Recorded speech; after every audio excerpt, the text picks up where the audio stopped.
खालील उदाहरणे सोडवा। आता इथं बघा तुम्हाला एक गणित दिलंय। 335 व एक संख्या मिळून 550 उत्तर येते। काय म्हणलंय? 335 व एक संख्या मिळून 550 उत्तर येते, तर ती संख्या कोणती? आता तुम्हाला बेरीज वजाबाकी तर येते, येते का सगळ्याला?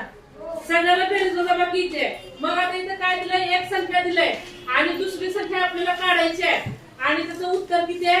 550। मग अशा वेळेस काय करायचं? वजाबाकी ही क्रिया करायची। काय करायचं? वजाबाकी। आता बघा, वजाबाकी कुणा कुणाची करणार तुम्ही? 550 वजा किती आहे? 335। आता हे वजाबाकी तर सगळं नाही ते इकडे नाही। चल इकडं आयुष, हे वजाबाकीचं करू झालं।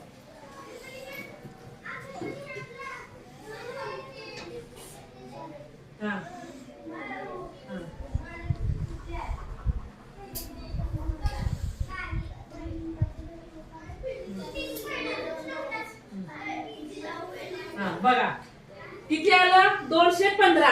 मग 335 व एक संख्या मिळून 550 उत्तर येते, तर ती संख्या कोणती? तर ती संख्या कोणती? 215।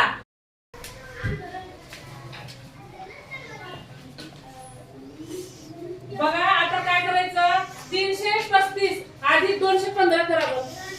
335 अधिक 215 करा।